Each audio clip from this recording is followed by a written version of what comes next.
savez, qu'on appelle les saints, les astres du monde à venir. Quand le ciel et la terre auront passé, qu'est-ce qui restera? La création originelle et nouvelle. Alors, nous avons un calendrier liturgique et nous fêtons des saints chaque jour. La semaine qui vient, à commencer par aujourd'hui, je voulais vous donner quelques précisions sur eux. Aujourd'hui, on fête Saint Eugraphe. Ça ne vous dit pas grand-chose, n'est-ce pas? Il était martyr à, vous ne savez pas du tout, Alexandrie. C'était la grande ville, vous savez, du début du christianisme. Et c'était le saint patron de Monseigneur Jean, qui s'appelait Eugraphe. En fait, il a beaucoup plus eulogé que eugraphé, si on peut dire. Voilà. Il a beaucoup parlé, écrit peu, parce qu'il n'y avait pas le temps. Lundi, en fait, Saint Daniel Stylite. Est-ce que vous connaissez les stylites? Le plus fameux d'entre eux, c'est qui? Celui qui célébrait Sainte Geneviève au loin, quand, à son époque, il était sur sa colonne en Syrie. Il s'appelait Siméon.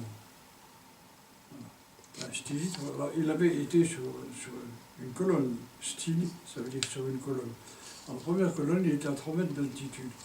Donc, il était un homme très ascétique. On venait le consulter pour avoir des enseignements spirituels. Là, il y avait trop de monde. Il s'est fait monter à 6 mètres. Et puis après, il est monté à 12 mètres, et puis il a fini à 18 mètres d'altitude. C'est ça. Voilà. Alors, ces gens-là, il y a un mot grec, mandros, ça veut dire les brebis.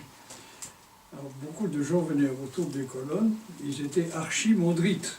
Vous savez, c'est un titre qu'on donne chez les Grecs, archimandrite, celui qui est au-dessus des brebis. Voilà. Alors lui, je n'ai pas nommé archimandrite dimanche dernier, mais le vicaire général. Peut-être, tu n'es pas un grec, non? On n'est pas grec, c'est ça. Voilà. Alors, Daniel le stylite, c'était le seul stylite qu'on avait en Occident. Il était où? Évidemment, dans l'endroit le plus désagréable qui soit, en Occident, les Ardennes. Ne dites pas ça aux Belges, hein, c'est ça. Ensuite, mercredi, on fête Sainte-Odile. Vous connaissez Sainte-Odile? C'est la patronne de l'Alsace. Il y a un grand sanctuaire là-bas. Vous êtes alsacienne, n'est-ce pas? Vous avez déjà été là-bas au sanctuaire? Non? Ah, allez-y, allez-y. Alors, elle est née sans pupille et aveugle. Et à l'âge de 5 ans, elle a recouvré toute... elle a vu qu'elle n'avait pas. Elle n'a pas recouvré, elle l'a eu. Voilà. Depuis, elle est la patronne de ceux qui sont, disons-lui, des yeux, qui sont aveugles, et ainsi de suite. Voilà. Et elle a guéri miraculeusement notre prêtre de Montpellier, ça je vous ai déjà raconté, je crois. Jeudi, en fait, Saint Venance Fortuna. Il était évêque de Poitiers. Et le chantre d'une femme qu'il a beaucoup admirée de son époque, Sainte Radegonde. Alors, celui qui a laissé des hymnes de Sainte Radegonde de toute beauté, et qui sont, par exemple, les étendards du roi s'avancent, c'est lui qui a composé ça. Vendredi, on fête Sainte Nina, dite aussi Christiane, la patronne de la Géorgie, pas aux États-Unis, la Géorgie ici, aux confins de l'Europe et de l'Asie. On l'appelle Sainte Nina. Je me suis rendu chez elle il y a peut-être 15 ans, comme ça. Et c'est aux confins de cette Géorgie qui est un endroit tout à fait admirable. Voilà. Et puis, dimanche prochain, nous sommes à 8 jours de Noël et on commence ce qu'on appelle les grandes antiennes, c'est-à-dire c'est des révélations successives de la présence divine par des noms divins qui sont inscrits chaque jour. Alors le premier c'est sagesse, et puis le dernier c'est Emmanuel, qui précède le nom qui va être proclamé à Noël, qui est le nom de Jésus, bien sûr. Voilà, c'est ça. Et chaque soir, on a une antienne, et c'est une particularité de l'ancien rite que nous célébrons, d'avoir cette antienne successive. Peut-être je peux vous les dire, je ne les sais pas forcément par cœur. La première, c'est sagesse.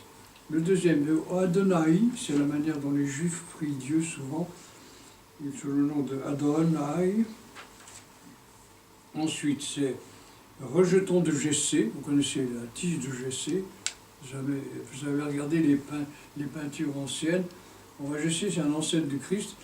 Il a fait un rêve et il a vu sortir de son sein toute la branche de ceux qui allaient engendrer successivement les générations pour aboutir en haut à Marie et au Christ. Voilà. Ensuite, il y a Clé de David, puis Orient, avec la fête de Thomas, et le roi des nations, et Emmanuel.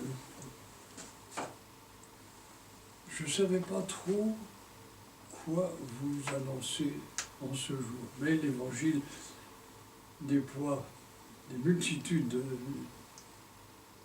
de lumières, et on pourrait parler sur chaque évangile pendant 3 ans successifs. Voilà. Mais peut-être je ne vous imposerai pas cette durée. Et qu'est-ce que vous avez entendu aujourd'hui dans l'évangile?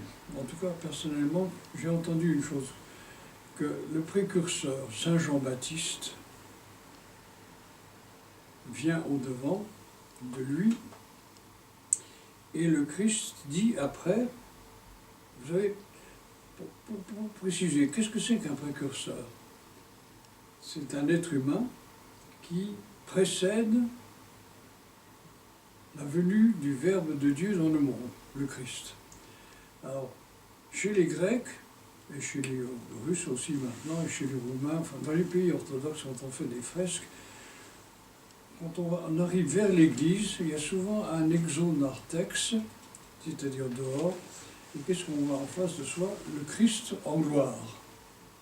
Et puis sur les deux côtés, tous les précurseurs, ceux qui l'ont annoncé. Alors, en général, ce ne sont pas des prophètes, ce sont des êtres humains qui avaient en eux le désir de Dieu. Nommé ou pas nommé, connu ou inconnu. Et alors, parmi eux, tous les précurseurs, qui est-ce qu'on trouve? On trouve Bouddha, on trouve Platon, Aristote, Zarathustra, Confucius. Alors, ils sont tous en rang, et puis arrive le dernier en date, c'est Jean-Baptiste, celui qui arrive juste au moment de la venue du Christ.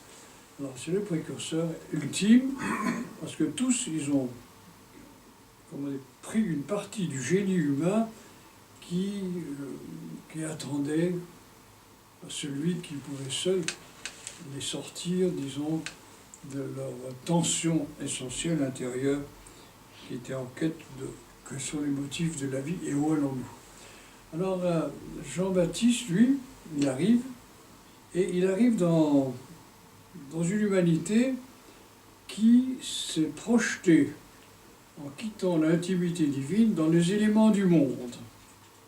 Quels sont les éléments du monde? Nous avons le cosmos, mais aussi nous avons le monde angélique, parce que le monde angélique fait partie de la création.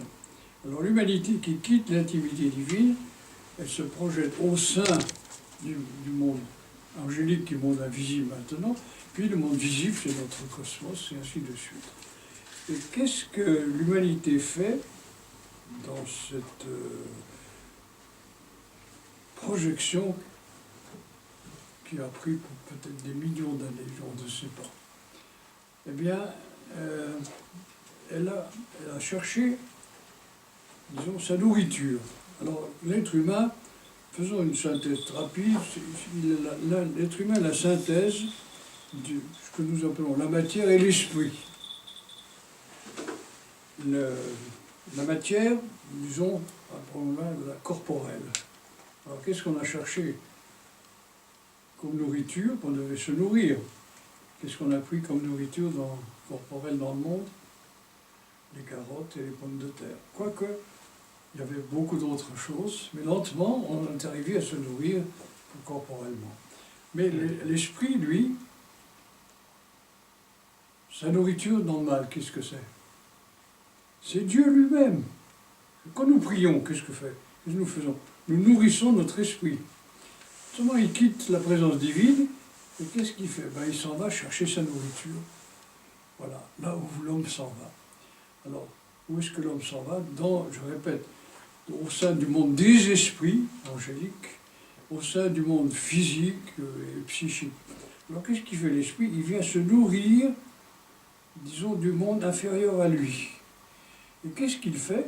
Comme ce nouveau monde inférieur à lui n'a pas la capacité de le nourrir, seul Dieu peut le faire. Dieu est esprit, les anges sont des esprits. Et bien qu'est-ce qu'il fait? Il, comment dirais-je, il rend progressivement ce monde désertique. Et le désert, à la fois de la sagesse, et le désert qui est en train de s'emparer de l'univers progressivement, même de la terre, etc., vient de ce que l'esprit, épuise les énergies qui viennent d'ailleurs. Par truchement même de l'être humain, comme vous savez, souvent le monde devient désertique. Alors c'est pour ça que Dieu n'a pas abandonné sa création, il dit « je viens ». Mais avant de venir, il y a un être humain qui est plus grand que tous les autres, c'est Jean-Baptiste. Et où est-ce qu'il est parti à sa naissance? Au désert. Justement, ce désert de l'humanité, qui est un désert physique, psychique, spirituel, ou d'une nature qui se rétrécit de plus en plus parce que l'esprit l'a rendu comme tel. Voilà. Et alors à ce moment-là, à l'extrémité du chemin, quand l'humanité va devenir complètement, disons, hors de la vie, eh bien, va venir cet homme qui est secrété intérieurement par le peuple juif, qui est le peuple qui a permis à Dieu de venir. Parce qu'en même temps que l'homme s'éloignait, Dieu a prévu de revenir. Alors cette venue du Christ, eh bien, elle s'est faite parce qu'Abraham a ouvert la porte, et puis Marie est le dernier personnage qui a permis d'engendrer le Christ, c'est ce qu'on va fêter à Noël.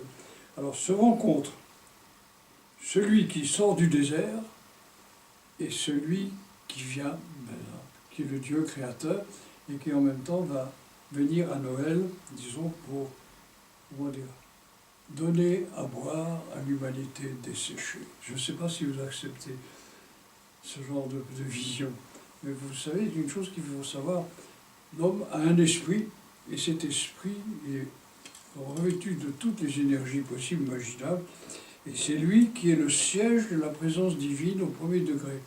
Alors quand l'homme se débarrasse de Dieu, qu'est-ce qu'il fait? Eh bien, d'une certaine manière, il va chercher des dieux ailleurs. Je termine de la manière suivante, peut-être ça peut vous choquer. Qui est mort dernièrement en France? Jean d'Ormesson. Qui? Jean d'Ormesson. Jean d'Ormesson, voilà, c'est ça. Mais pas lui seulement, qui? Ben, certain Jean Hallyday, non? C'est dans notre église qu'on m'a baptisé Monsieur Hallyday. C'est moi qui l'ai baptisé, qui a donné le nom à cet homme. Enfin, ça, c'est secondaire. Mais, vous voyez, qui sont ces deux êtres humains qui ont eu la faveur, disons, de rendre les Français heureux, chacun dans son genre. Vous avez remarqué? C'est extraordinaire. D'Ormesson, il n'y a aucune critique sur lui. Il est couronné de succès par tous les Français cultivés, etc. Et à l'idée, tout le monde court derrière, dit « Oh, cet homme, comment... toute ma vie, c'était mon Dieu. » Alors, qu'est-ce qu'on a fait? On a fait des idoles de remplacement. Voilà. Dans un monde qui est sevré du monde spirituel. Or, chacun à sa manière, comment dirais, avait la possibilité, par don du cheminement de leur famille, et puis de où ils vivaient, de rééveiller cette capacité spirituelle des êtres humains. Alors on court vers eux comme ça, sur les planches comme ça. Il y a le Jean qui fait ses chansons. Personnellement, je ne les apprécie pas du tout. Au bout de 2 minutes, ça m'agace. Puis ensuite, on voit les autres, mais c'est un homme cultivé, tu comprends, comme Jean d'Ormesson. Voilà. C'est curieux, et ça arrive au moment de l'Avent. Alors, ce sont ici, dans cette année, des précurseurs. Non pas, mais là, alors, on les a enterrés, où ça? À l'église. Oui. Eh bien, là, ils sont à leur manière des précurseurs, mais ils ne sont pas Jean-Baptiste, ils sont moins grands que lui. Cependant, dans le désert de l'humanité, disons, s'épuise progressivement, il soulage des milliers, quelquefois des millions de gens, voilà, pour lentement progresser vers l'autre, comme ça, et l'autre, on l'appelle Dieu. Je ne sais pas si vous acceptez ce genre de vision. C'est très intéressant. Alors, Dieu, qui n'est pas absent de sa création, eh bien, provoque qu'il y ait, dans certains peuples, et ici c'est en France que ça se passe pour cette année, eh bien, des précurseurs qui désignent finalement la proche venue de celui qui est déjà venu dans l'humilité à Noël et qui reviendra dans la gloire, disons, vous savez quand? Vous connaissez la date? Ben, moi non plus, oui. Mais il a annoncé tous les événements qui allaient être présents au moment où il va revenir. Les guerres, les bruits de guerre, les peuples qui se montent les uns contre les autres, les hommes qui s'acharnent, disons, à se procurer des conflits, et puis qui entrent dans des peurs à la fois cosmiques, hyper cosmiques, etc. Peut-être, permettez-moi de terminer, il y a un logis du Christ qui dit « Quand vous verrez les hommes devenir comme les femmes, et les femmes comme les hommes, sachez que les temps sont proches. » Si vous regardez notre civilisation, vous savez ce qu'on proclame actuellement? Il n'y a pas beaucoup de différence entre les deux. Voilà. Eh bien, alors, nous ne sommes pas loin, et surtout, en plus, les chrétiens sont en train de perdre la tête. Quand vous leur demandez de justifier leur foi, ils ne savent pas quoi dire.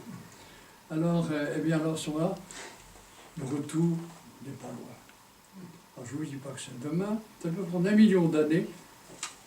Arrêtons là. À notre Dieu soit honneur et gloire au siècle des siècles. Amen.